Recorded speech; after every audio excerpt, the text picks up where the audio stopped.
Welcome to Cosmic Comics, Games and Collectibles, your zen of geekism. We carry comics old and new, magazines, toys, games like Pokemon, Magic, D&D. Want Godzilla, Ultraman, Star Trek, Ninja Turtles, Funko Pops? You'll find it all here. Shop our Cosmic Sound Room and pick up a record or two. Enjoy our Comic Coffee Lounge with a cup of Sasquatch coffee or a delicious menu item while geeking out over a super cool movie on our big screen. Come by and say hello to Maui. Cosmic Comic, Games and Collectibles. Superman loves us, and so will you.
Good evening, everybody. I am RJ Carter, Senior Managing Editor here at CriticalBlast.com.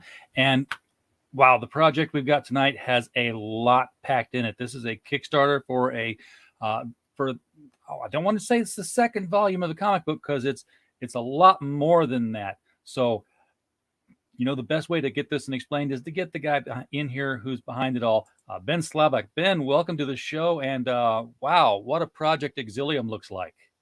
Thanks for having me, RJ. Yeah, no, Exilium has been a lot of fun to create.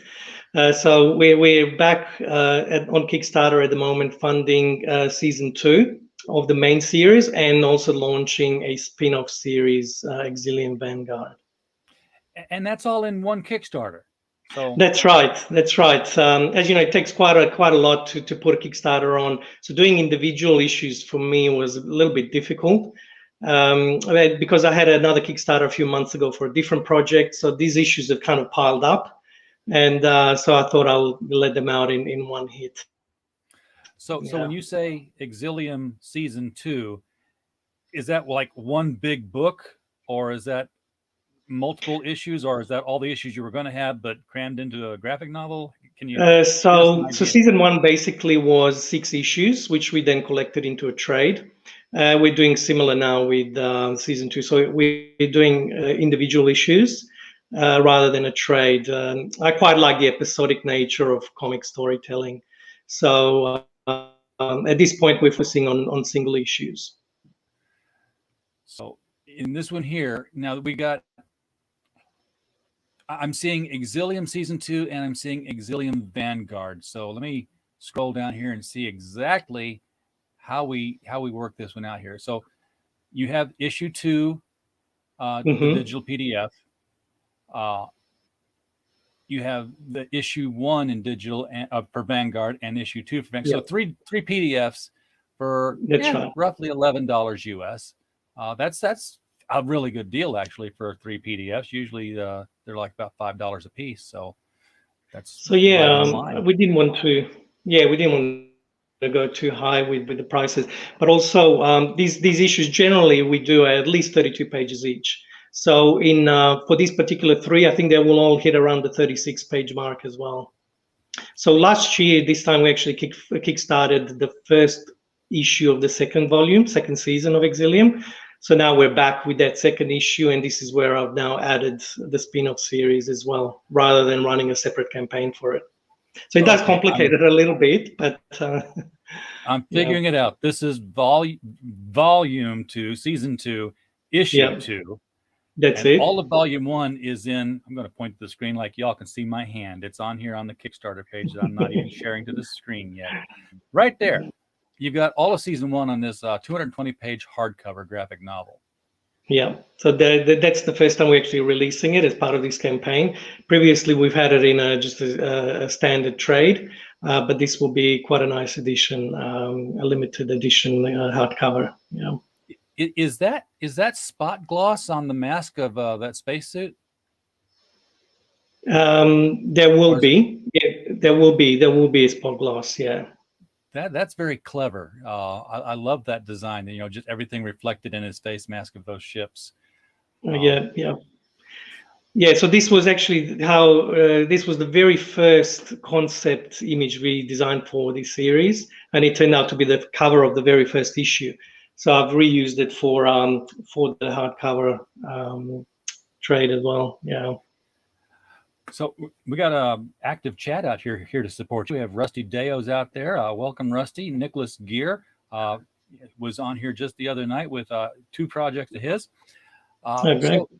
So fill us in on what the world of Exilium is. First of all, I looked it up so I figured out what an Exilium was.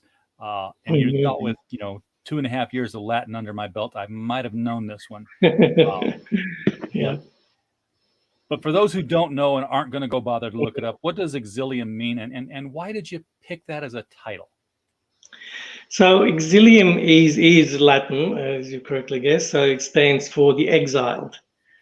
So that's very much the theme of the series, about a group of people that, and this will become a point of contention in the series, whether they're left on their own accord or whether they were exiled, 2 different points of view. So how it came about that, rewinding back a few years, when I came up with the concept, I was always fascinated with paradoxical stories, some of the mind benders, and so I started toying with an idea of how to build my own sci-fi space opera world and infuse it with some paradoxical elements. I looked at the situation where an extraterrestrial race might come, first contact might be made, but not in a sense where they're invaders, but they themselves are on the run from a more powerful force that's obliterated their world. So they come to Earth seeking refuge. On Earth, there's division, obviously upheaval, but they're showing up. Some humans are pro, accepting them into the society. Some are not. Eventually, conflict ensues, leads to an armed conflict, and the losing side, the ones that are against taking these aliens on, eventually is basically they're up against the wall. They don't know what to do. They opt to basically just, if we can't have Earth, we're just going to get out of here. Prior to that, they discovered and this is actually based on some theories around a distant star, where the pattern of the light, how it fluctuates. They've been theorizing, a possible Dyson sphere or some kind of structure that is obstructing the light from the star. So I kind of weaved that into my story, and in fact put a Dyson sphere around it, built long ago by an unknown civilization. So this is where this group who dub themselves the Exilium, they see themselves as being exiled from Earth. The other side is saying, we gave them a choice. We gave them a choice to coexist with us. They didn't want to take it. So they see them as this group is opting to leave. So now we have these two groups, this group of humans who've left Earth and never to be heard from again. And we have now peace returning to Earth, rebuilding, and not lo and behold, the same force that obliterated the alien homeworld shows up at Earth's doorstep. Of course, followed them. That's right. They followed their trail to Earth, and now the Earth is the next target. What is not known is who that force is. We don't reveal that. I don't want to give away too much because it will probably blow the story of the whole first season. But yeah, it goes on from there. Basically, they're pinned down now by this powerful force. They can't get out of Earth's orbit. They're just outmanned, outgunned. All they've seen is, android-type soldiers. They haven't actually seen any biological entities. And the first season basically is all about a mission to contact the Exilium to try and bring help. They're so desperate that they need to reach out to try and save humanity on planet Earth. And this is where it kind of ensues the whole season, and a few twists and turns. And the conclusion of the first season, basically we set up the second season as part of a much larger story. And this is where we're heading with continuing with this new issue, number 2 of the second season. And Vanguard is a new spin-off series, which will.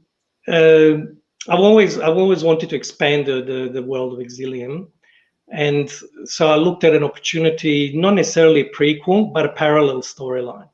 Gotcha. So when Vanguard opens, it actually takes place one day before the first mission of Exilium in the very first issue. So they're almost concurrent events. It's just that they kind of split off in two different directions. And they will do a full circle where the actual two stories will actually meet up, possibly maybe in season 3 of Exilium, season 2 of Vanguard. Okay, so George Peter Gatsis is in the chat, and I know he looks for digital. He's asking which option is for everything digital. I believe that's the Exilium Saga Digital. That's right. So that includes 6 issues plus the episode 0, which is a 12-page episode. And then it includes the additional 3 issues we have on this campaign. So it's a total of 10 issues. I counted, yeah. So it's 7, 8, 9, 10, 11. Yeah, that's 11 issues if you count the 0 issue. So that should come out now. Yeah, you're right, actually. I've miscounted. Yep, 11. So that's well over 300 pages all up to catch up with everything. Yeah. Now, Rusty pointed out there's a USB file. Yeah, that's right. I've actually got one here to show you. So I commissioned, as part of one of the previous Exilium Kickstarters, I commissioned a special USB flash drive, Exilium, with the face of one of the alien characters on there. It's a 16 gig USB stick, so you can receive all your digital rewards on that USB flash drive as well. That's very cool. Yeah. Yes, George. Everything is the entire back catalog is season 1, and this. It's I mean, you don't have any other books in your catalog, do you, Ben? I've created quite a few other books. So this is just for Exilium, but there is a tier with my whole back catalog with about 25 books in there. Oh, well, let's go. So that's my back catalog digital. If you scroll up a little bit. Oh, I passed it. Here we go. Yep, you've got it right there. So it includes all of the Exilium series. I have Trail. Trail is my action adventure series that I've been. There's one more issue left to produce. That's a lot of work, a lot of worldwide travel, a lot of research went into that. It's kind of an Indiana Jones-esque meets National Treasure on the back of a little-known legend recorded by Marco Polo while he was traversing the Silk Road back in the 13th century. Oh, yeah. It relates to back to the masses. Yeah, that's right. So he had heard a legend about the biblical 3 kings and I kind of weave the story around that. So that's that series. There's Trail New World, which is a spin-off of Trail, and again, it's a kind of a Indiana Jones-esque series. This time dealing with the Vikings and their travel to North America around the year 1000, when they landed in Canada. And then there's my latest graphic novel, Mechanics, which is kind of an all ages sci-fi adventure. My Egyptian epic, Amos. I ran a Kickstarter for that just earlier this year, actually. So that was quite a lot of work as well. A lot of research into that. I actually studied Egyptology on the side, so I used a lot of that knowledge to build that story out and that graphic novel. The Map Maker is out with Scout Comics at the moment. The trade is coming up in November. That's another all ages kind of fantasy adventure book. And then there's a couple more in there. 5066 AD is another historical graphic novel that I've been producing for a while. This is the prologue, so an introduction to it, first 20 odd pages. And then there's another sort of a sci-fi time travel series, Terminus Aqua, another Latin phrase. The end from this. Yes, that's it. Or from this, the end. Yeah, I you know, Agricola est puella. I know this stuff. And yes, George, I believe that is what you're looking for. If you back the back catalog, you get all the digitals. So that's right. So there's 20, everything Ben's worked on. That's right. There's 25 books in there altogether. That's a lot of reading, George. It is for sure. There's some good books in there. Particularly, I mean, for anyone interested in history, I mean, Amos deals with a really fascinating period in ancient Egyptian history. Not that there's a shortage of that in their history, but this is a particular interesting one. Yeah, but for sci-fi fans, I mean, Exilium, anyone who likes, Star Trek, Battlestar, I grew up watching all those. Later on, things like Stargate, Firefly, bit of Guardians of the Galaxy type banter. Yeah, I'm sure they will enjoy Exilium. This does remind me a lot of Battlestar Galactica in the other direction. Instead of the Battlestar trying to find the legendary Earth, it's a big ship that's left Earth and it's going out to try to find this new habitable zone, whether it's a sphere or some sort of a planet or what it is. So that's right. Scroll back to the top here just briefly because we're gonna see that change. George has it's done. The back catalog is. No, thank you so much. So usually Kickstarter, I don't know what it's doing. It'll change in a little bit, and we'll have our moment. Yeah. So you talked about the forces that drove the aliens to Earth in the first place now shows up at Earth. That's right. I can't ask you what happens to Earth because that's the story. I mean, Yeah, that's right. But does the story focus more on what's happening on Earth, or does it focus more on what's happening with the people who left Earth? So it focuses on the three central characters. We have Nia, Ken, and the alien Taru. So they're the ones that have been tasked with the mission to go and find the Exilium to see if they're still there, because they're desperate at that point that they need help from anyone. And Exilium is their last hope that they can appeal to their humanity to come and come in aid of Earth and try and break this blockade and invasion of Earth. Okay, so that's what the deal is. They're going to that distant star to see if there's anybody there they can bring back help. That's right. So they do eventually find them. When they get there, they find something fishy is going on, and then kind of all hell breaks loose from there.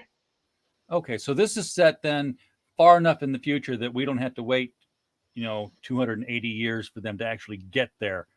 Yeah, that's right. 280 come back. It's let's open up a warp core or a wormhole or whatever, and bang zoom, Bob's your uncle. Here we are. That's right.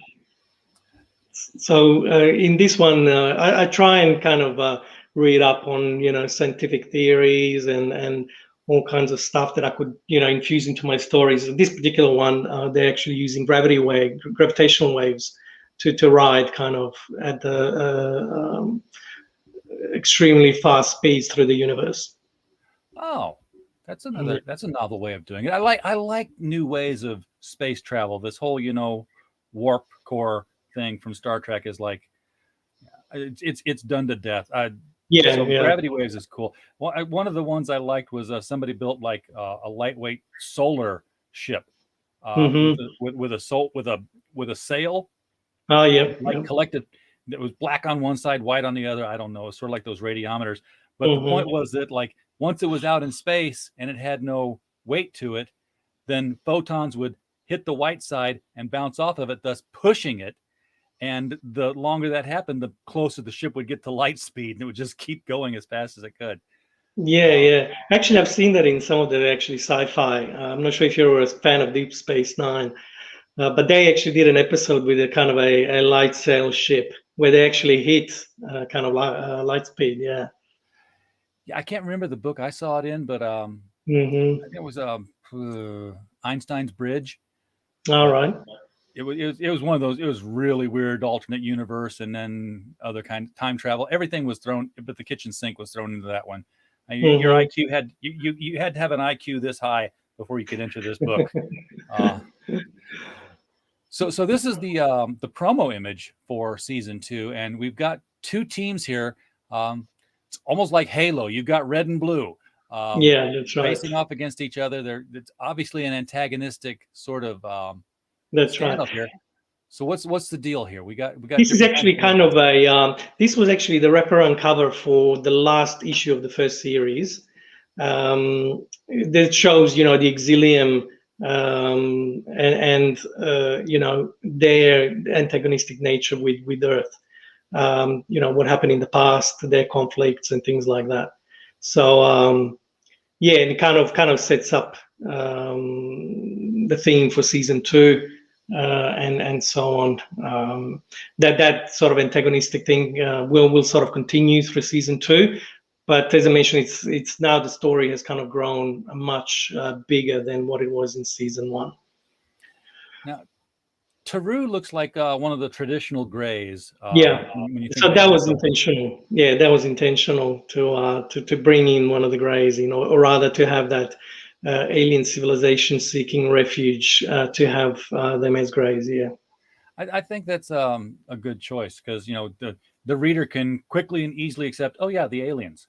Looking at instead of coming up with some whole, you don't have to go through all the world building of some strange new physiology. That's right. Got to draw that all the time. Tell the artist they're greys, and he's like, got it. Know exactly what you do here. Yeah, that's right. And there's a few references to about during the banter about experimentation on humans and things like that. So just as a the things associated when you hear about the greys and things like that. What the allegations are from people and things like that. They're driving Taru somewhere out in farmlands, and they pass by some cows, and he stares longingly out the window. I'm like, are you okay? Oh no, yeah, fine, I'm fine. Yeah, that would have been a good one. Yeah. Because cattle mutilation, crop circles, and stuff like that. That's right. Yeah. So what you're scrolling through now is basically we have a variant cover for each of the 3 issues. We're crowdfunding. So the first cover we always have by our series artists, so from the interior artists, and then for the variant cover we usually commission a guest artist. In this case, we had Gabriel Serra, a very, very talented artist with whom I'm actually scheduled to produce another sci-fi book, a graphic novel, a standalone. But I've had to bump it a couple of times. Just too many projects going on at the moment. But he's done a good job there. And then we've got a number of projects going on right here. Yeah, that's right. That's right. So Vanguard. So basically, that's the first issue of the new series. So we have a new team there, sort of a combination of several different special forces units who in the opening of the first issue, you see them trying to actually commandeer one of the invaders' ships so they can in fact get off Earth and embark on a different mission. So if you notice in the logo of Exilium Vanguard, there's an asteroid flying through, if you look closely. Now that asteroid is based on the asteroid that passed Earth not long ago. It's called Oumuamua, meaning scout. And it's an asteroid that they picked up some peculiar readings on about its speed fluctuating, speeding up and slowing down. So, the theories come out straight away that it's an alien ship. Yeah, And that's things like that. not normal behavior for something Yeah. that's, Yeah, it's unimpeded not. by. That's right. So that's why it drew a lot of interest, and I kind of thought, oh, that's perfect for my story. So basically, their mission in this particular series to try and intercept this object and see where that gets them, because even the alien refugees say they've been tracking similar objects themselves. They tried to land on one previously some time ago, and one of their ships just disappeared when they landed. So so this series basically is a separate mission to, they're desperate. They just want to try anything to get an advantage in fighting this opponent they know nothing about, and they just can't seem to make any inroads in fighting them off. Okay. Rusty's already read season 1, says he enjoyed it. It's a good mix of humor and action. Lorenzo Sleestack enjoyed the Star Trek Deep Space Nine show, and is asking, is there any green men in the book? Not as yet. Not as yet. Yeah, there's the great, but it does look like there's a third variety of alien here. Third variety of species. Human and the Greys, and this big guy here with like the so this iPhone eye lenses set. Yeah, that's right. So he's actually an android. So he's part of this invading force. That explains why he's got the iPhone 11 lenses then, because he's getting the clearest picture. That's right. So he's actually one of the characters in there where in the opening it will have been shown that they've managed to actually grab one of these androids and reprogram them and get them to kind of assist in their mission. So I'm scrolling back up because we were sort of distracted by all the digital tiers first. We want to see, the physical issue. So the first physical tier I see is US $24, for which you're going to get Season 2, Issue 2 in physical, Vanguard Issue 1 and 2 in physical, and then you get digitals of all three of them. That's right.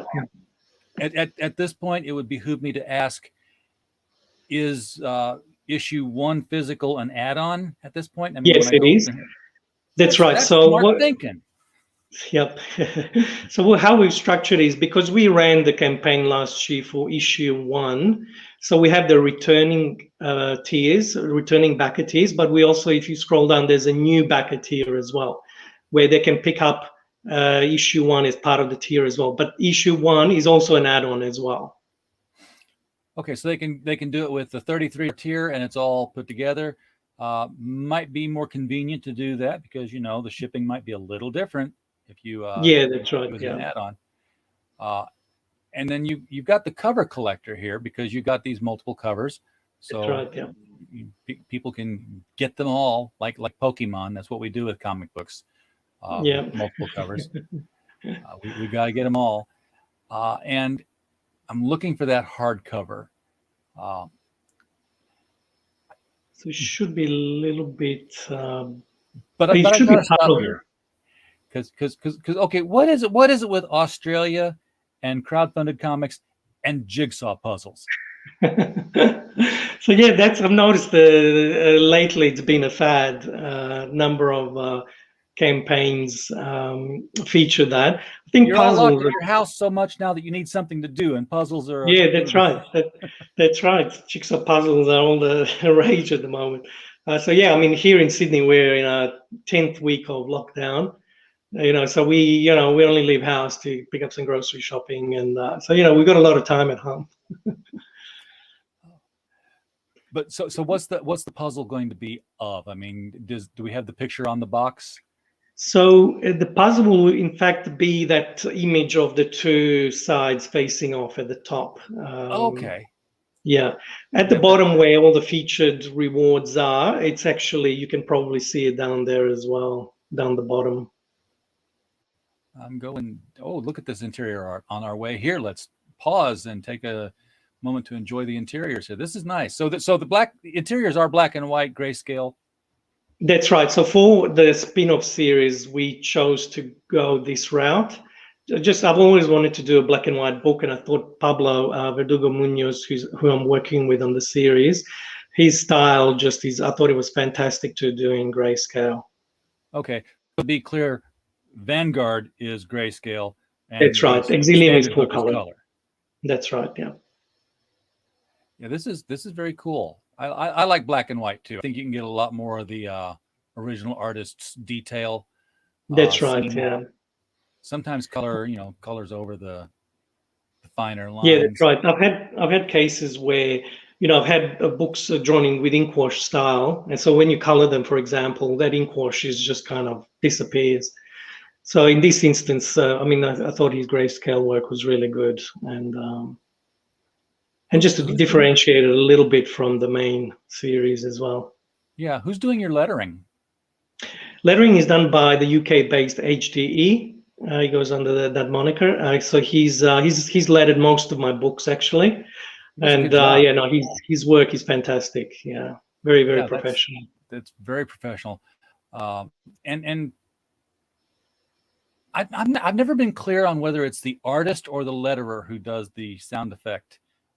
So in this book, in most of my books, it's the letterer.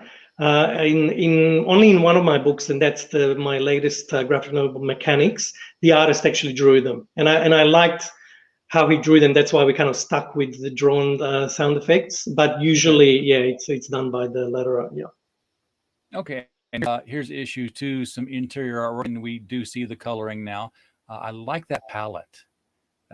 So this is a flashback scene. The palette leans more towards that sepia type color palette. Yeah, that's excellent work for a flashback. You go into that sepia tone, and here we are in deep space, and you really get a feel for the enormity of it. George, back me up here. You draw stars in empty space all the time. Oh, look, Chris from Hero Shack is here. Hello, Chris. Welcome to the show. We're doing another Kickstarter tonight. So this is how they travel. They go in one side and right out the other, and it's totally different corner. So this is actually not necessarily related to their propulsion system. It's an anomaly that kind of plays an important role in the first series as well, where it kind of acts like a wormhole, but it's a bit more than that, and it's not necessarily natural in origin. Okay, but it's not natural in origin, but they're not the ones. They kind of stumbled upon it. Yeah, they kind of stumble upon it. Okay. Inadvertently, yeah. It kind of plays a big role in the actual plot of number 1. And how it all plays out. Yeah. Okay, so here's the better picture of the rewards. I like this better than looking off to the stuff that always greens out when I try to pencil over. Yeah. Oh, look at this! You have a 6-inch resin figure of Teru. Yeah, I've got one actually here to show you a more detailed look. So we commissioned these. Yeah, it's got Exilium down on the base. So yeah, I commissioned this. Couple of years ago for when I appeared at the New York Comic Con. I've done a couple of appearances there. And it was quite popular with the readers actually. It's a very high quality resin figure, and he's my favorite character in the series. So and that's painted. Yes, it's painted. Yep, very very meticulously. The detail is actually fantastic. Yeah. And you got the catch up with the story, the special limited edition hardcover. And by limited edition, I'm assuming it's going to be limited to the number of orders copies that are ordered? Well, we'll probably do only a small print run. As you probably know, printing hardcovers is not cheap. No, it's not. So, we don't want to hold on to too many of them. So we'll probably only do a small run, maybe hundreds or, probably not a lot more than that. Yeah, we've printed hardcovers at Critical Blast Publishing ourselves for Bulletproof issue 1. So, all right. I completely get that. I was looking for where it was on the tier. It should be a bit lower on the actual Exilium Saga physical. So if you go a little bit below. Back issues, Jigsaw Puzzle, 3 new issues in the resin figure. Okay. Exilium there Saga. We go. Okay, so it's part of it's not its own thing. It's going to be part of this bundle here. Yeah, it is available as an add-on as well. Okay. But this is for someone who wants to pick up Exilium as a physical tier. So this is everything in printed form. So you get so just like we talked about the digital tier earlier, where you get all the PDFs. So this is the entire print run. And there is of course the puzzle. So that's that image from up the at the top. And I'm guessing this is probably a mock-up. You submit the picture and they say, "Here's your promotion." Yeah, that's right. That's right. Yeah. And then we've got the 80-page graphic novel for mechanics. Now that's an all ages book. Is that set in the world of Exilium, or is that? It's a separate world. It's set in a world where time travel's been invented, and so you have this. One of the original inventors is an old man now, and his granddaughter. They run a sort of a service shop for time machines. They time machine contacts them from the past. Hey, we're broken down. We need a tow, and they go and grab them. And so it's a lot of fun actually. It's a time machine repair shop. We can literally get it back to you yesterday. Yeah. Hey, Vickyverse is in the chat. Welcome, Vicky. Nice to see you here. Rusty says if you have any leftovers, he'll drop them down at a comic shop for you. He's going in tomorrow to leave the Japanese versions. That's right. So Rusty, that's I thought it might be James. So Rusty is our publisher from Japan. So he's been great in getting out a number of series in Japanese for the Japanese market. So Exilium is one of them, and has been fully translated. So the first season, and has recently done a print run of them as well. So when you do the Japanese versions, do you repaginate to? You mean from right to left, or? Yeah. Actually, no. I think they were printed left to right. I think preserving that the intent of the original format, but it was completely related, obviously, in Japanese. Yeah. All right, and here, of course, is the USBs that we just saw earlier. This is really cool. It's a 3D printed around the USB interior, I'm guessing. So this was actually a mold. So that was done. Okay. So that was done in a factory. They created a mold, and then they pressed. I had about 500 of these made.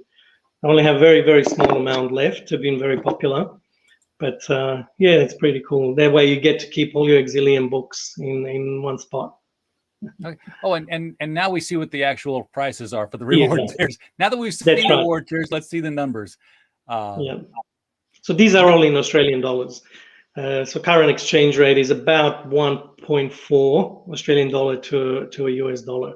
So for US backers, this is all obviously lower than what you see there. Yeah, for everybody in the US, it's a lot lower than the price you're seeing here, and then it's going to jump back up with the shipping cost added to it. Luckily, do you have some method of shipping? Not that I'm selling myself yet, but I'm just curious. What you mentioned earlier, actually, off air, I'd definitely be interested to look into that at some point. So with my campaign last year, I printed through Kablam, and they actually fulfilled the campaign for me. So I only charged the backers local shipping. That's the US backer. Yeah. because I mean, to ship a book out of Australia, you're looking at $20-$30 at least, depending on the tier. The heavier it gets. I mean, I sent on my previous campaign, I had someone who backed the entire back catalog physically. I mean, that was about $100 in shipping. Wow. to send that. So it's just not feasible, and particularly when we're crowdfunding single issues, paying, almost as much or more than what the actual books cost in shipping is just not worth it. I absolutely agree with you. That's and it definitely it's got to be an impediment on your end as the supplier. Look, it is. Things that have to come out of Australia. I mean, I know the comic books are coming from Kablam. That's easy done. But when you're looking at things like the USB drives, the little 6-inch figure. Yeah. So that has to come out of Australia. Yeah. It usually comes out of Australia. So yeah, I usually absorb some of the shipping costs myself to try and lower it. And like 2 other destinations in Asia and Europe, I do fulfillment from Australia. So yeah, that does limit the number of physical backers that we generally get.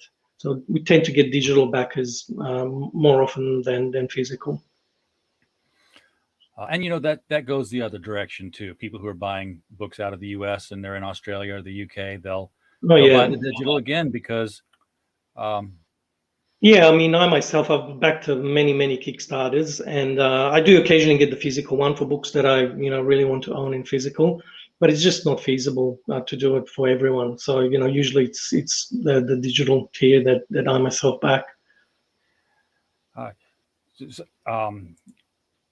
Rusty's talking about the discussion we were talking about printing back. So no, Western comics are the same format. So that's good to know. Randy, you're not Vicky. So quit using her name like that. Lot of chat going on today. So this is the top tier. And by the top, it's actually the bottom tier. It's the most expensive tier. Yes, that's right. Books galore, all 25 comics and graphic novels.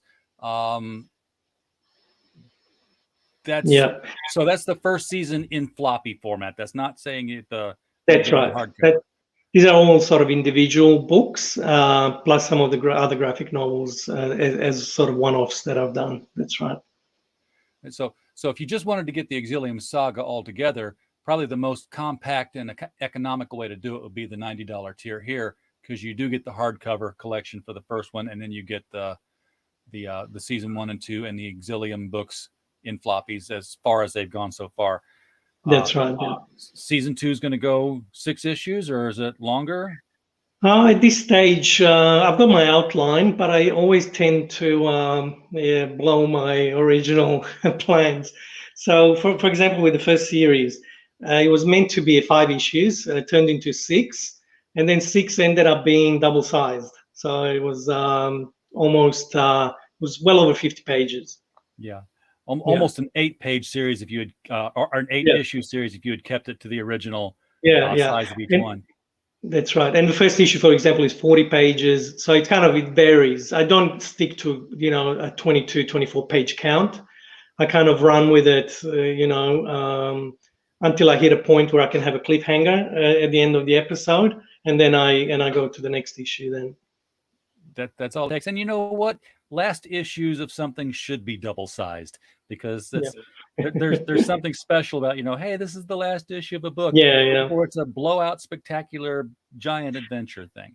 Yeah, and I feel like you need a payoff. If you invest into 5 issues already, you really want to have a good payoff at the end. Yeah, exactly. And I like this. You're showing the price of the add-ons right here. A lot of people don't do that. They're just like, hey, this is all available as an add-on. You'll see it when you check out. I thought I'll make it easier because you can't obviously see it on the front page here anyway. You can see the rewards, but not the add-ons. Exactly. So this is very convenient and very consumer oriented to have it right up here up front, where they can say, oh, I'm going to remember, I want to get that and that when I get there, because it'll drive what they buy here on the front page. Right. It'll help them. It'll help them assemble their shopping cart. There's definitely a feature that we waited. The creators have been waiting for a long time for Kickstarter, so it's great that they've actually implemented it, because it does. I've had quite a few backers, add these add-ons, So it's definitely a good feature. Yeah. I really think that as the add-ons become more popular, both at Indiegogo and at Kickstarter, that a lot more campaigns are gonna be like, here's the book, and there's not gonna be this whole, driving up and down the right side of the screen to see the best combination. Yeah. It'll be like, here's the book, and everything else is in the add-on section. So when you get there, just say, give me 2 of those, 1 of those, 3 of those. I like that. Put that in there, and then just check out when you're done. Yeah, that's right. Oh, but you've got original sketch cards as add-ons. That's yes. unique. Yeah, so we do these. We tend to do these with each campaign. So you can have a sketch card from either of the Exilium artists, Salomon Farias, who does the original Exilium series, or Pablo, who does Exilium Vanguard. That's cool, and it's pretty cool. I mean, you can get either an Exilium character drawn or any character that you want. It's completely up to the backer. Yeah. Now you do have to get a physical, or do you maybe? You do have to get a physical tier off the front page to be able to add on, or can you say, hey, I want to see the PDFs, but I really want to get that hardcover graphic novel? Yeah, so that's when it gets tricky. That's when I've had backers contact me if you've taken a digital tee, but they want one of the physical items. So then you need to add it as a bonus support. Oh, okay. Yeah, yeah. So I have had a few cases like that where I've just told them to add that amount in the bonus support section of their pledge. So when you go to the pledge screen, it allows you to enter bonus support. Yeah, like Indiegogo says, you want to give us a tip. I'm like, well, I don't want to give you a tip. I'd give the artist some tip. But, yeah. And then of course there's the here's the entire back catalog digital again. So yeah, everything's available up front. Everything's available as an add-on. You've got all the bases covered on this thing. So yeah, no, we tried to, it was as I mentioned, it was a little bit, I was in 2 minds about how to structure this Kickstarter because it is for 3 issues. I haven't done that before. My previous campaigns have all been for either a graphic novel or a single issue. But because, we've going quickly through these, the production is going actually quite fast paced. We're finding that running campaigns for a single issue is just no longer viable for me because it takes, if you put a month towards it, then you take a few weeks, for all the payments to happen. Then you got the printing, fulfillment. It can take several months to close out a campaign. So it's especially now in COVID era, the shipping delays I've seen with my previous campaigns. So I've had shipping delays up to 2 months, and this is with DHL. Books sitting in the DHL depot for weeks and weeks on end. and now we've got a hurricane. So I've got things I'm waiting for. So some pretty terrible things stuff just waiting to be shipped. Mm. Oh, by the way, your campaign is now up to 5780 during the show, and oh, great! When that happens. Yeah, when that happens during our show, we take the credit for it. We call that our shake and bake moment. It's shake and bake, and I help.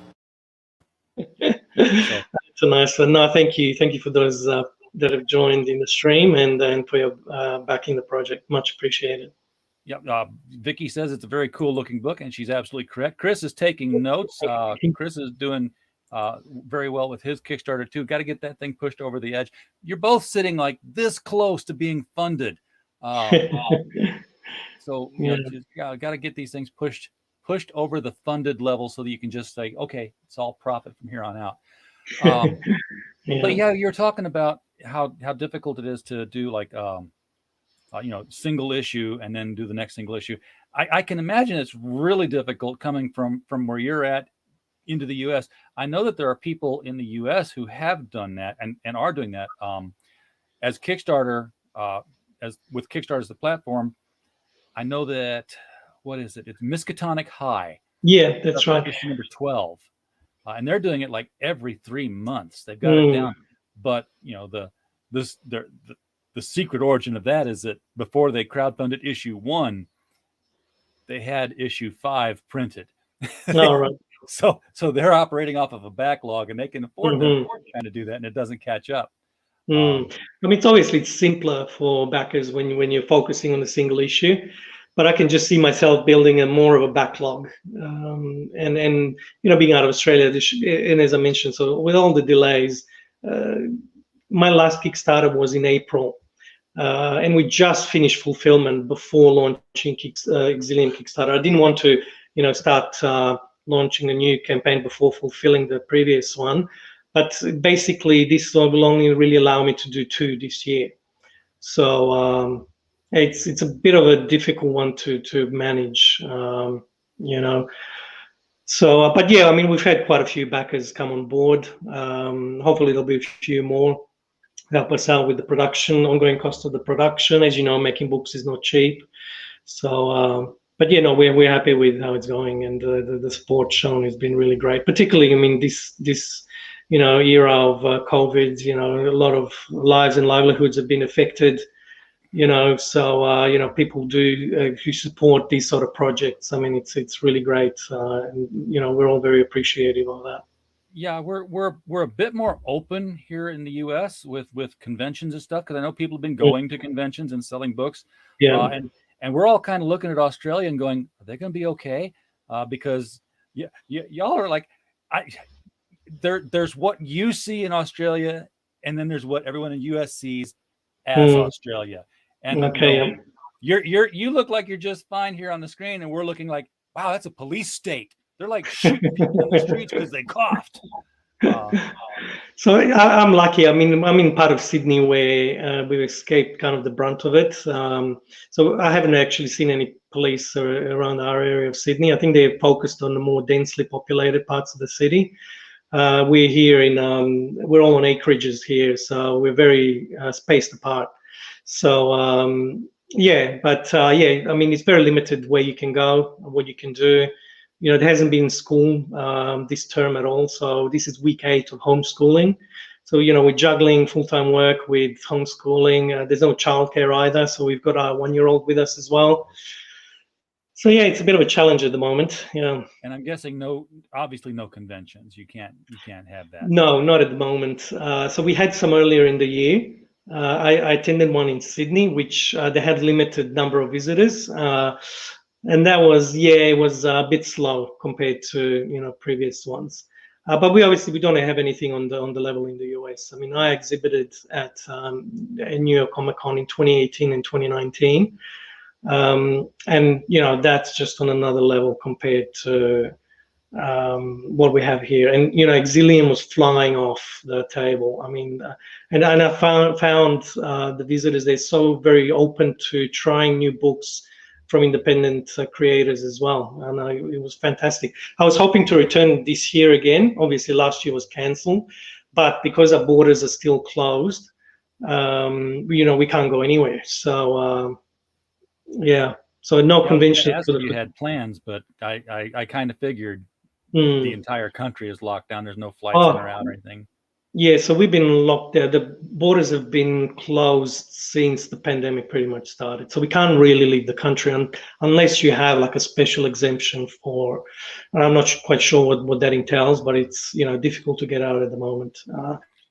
And you certainly wouldn't be able to, I don't think, for a comic convention. Oh, come on. That's important.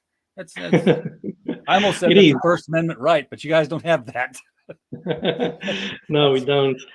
No, I was really looking forward to returning to New York, actually. I built up quite a bit of following there. The second year I was there, I had so many return readers coming up and picking up new issues of Exilium and my other books. So, you miss that interaction with the readers and other creators as well. So, we're all, kind of hermits at the moment here. So this too shall pass is all I can think. Lorenzo Sleestak, you are right. Tim Lim and Mark Pellegrini do put out like a book, every 3 or 4 months. The Common America thing's a huge hit for them, as is the Black Hops. So yeah, there are people who've got this thing figured out, but again, they've got the advantage of being in the United States and distributing largely to the United States, so they don't have the shipping costs and all the other logistical nightmares to have to consider for the shipping. That's right. So you talked about, you've got the two Exilium series and then the Vanguard spinoff series. There's been stuff in in the past that you've done this, not Exilium. Is there anything you're looking to in the future to create other titles, or and are they all going to be space opera? Because it looks like that seems to be your milieu. I do like sci-fi, but on the other hand, I do like the sort of action adventure series, Indiana Jones.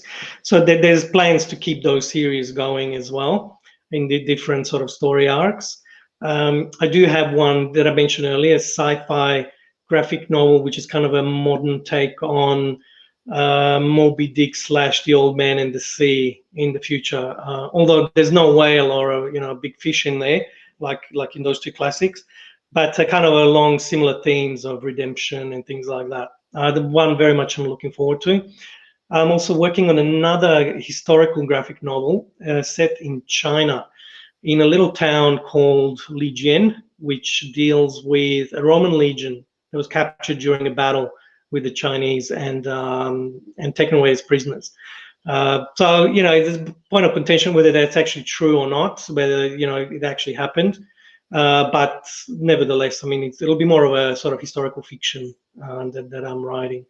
And then I have written recently, which is now in production, a new cyberpunk. It's a new genre for me. Actually, I haven't done cyberpunk before, but BMA Studios, who run some very big Kickstarters, they ran one a few months ago. So they crowdfunded that particular series called Cyberpunk Force. So I wrote the first issue for them. And that one's going to be a lot of fun as well. My sci-fi, I don't do hard sci-fi. I do like to, there are some serious themes in there, but I do like to keep it light with the banter and just show, different facets to individuals and not just keep it, straight and serious. And so, there's always a bit of banter and mucking around. And that's what I've done with this Cyberpunk series as well.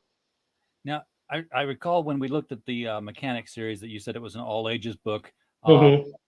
Are the other books mature, or are they just not aimed at younger readers? But I mean, who can read this? So Exilium was 10, 12 up. I've had kids younger than 10 reading them, so there's nothing really overly explicit in them. So it's generally quite safe. Just for the concepts, that I've introduced in there, there's paradoxical elements. It might need a little bit more mature reader to fully get what's going on. But as far as true all ages stories go, so the two titles are The Map Maker, the one that's out with Scout, and Mechanics. So they sort of really aimed at a sort of a broader reader audience. Okay, so there's nothing in here that a parent would say, don't leave this laying on the table, because who might pick it up, but they might not pick it up just because they wouldn't understand the concept. There's nothing overly. I mean, the only one really that there's kind of graphical violence is my Egyptian, showing scenes of battle. I mean, they're pretty brutal back then, swords and axes flying and things like that. But apart from that, I mean, most of my books are generally safe for pretty we're wide fine audience. with. Yeah, we're fine with battle and blood and dismemberment over here. That's fine. We just don't want to see any, breastises on the then we lose our minds and flip out. Oh my god. But yeah, I grew up reading Jonah Hex and Sergeant Rock and Warlord and Tomahawk and all that stuff. And it was like, plenty of people getting shot and killed and hurt and scarred and like, that's fine. Yeah. Kids. Not a big deal these days, huh?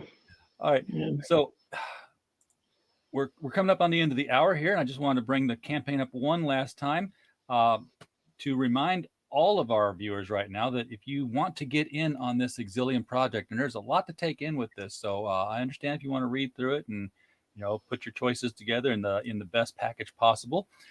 The link to this Kickstarter, if you're watching on the replay, is right below the video. It's right down there. I try to make it easy. And for the convenience of the folks during the live stream, it is also right at the top of the chat. It's pinned there. I was, suggested by one of our viewers that that's something we do. So we've been trying to remember to do that now. Click it. It won't take you away from the show. You can still listen during the show while you're making your choices and your purchases. So don't be shy about getting out there and following through on that. Ben, I want to thank you for coming on to the show with us tonight and bringing Exilium with us. And telling us all about it. This is some. It sounds like some hard sci-fi, and those who know sci-fi know what I mean by hard sci-fi. It's not complex. I don't get it. It's serious sci-fi stuff. I don't know why I felt like I had to explain that, but I just thought I'd better do it.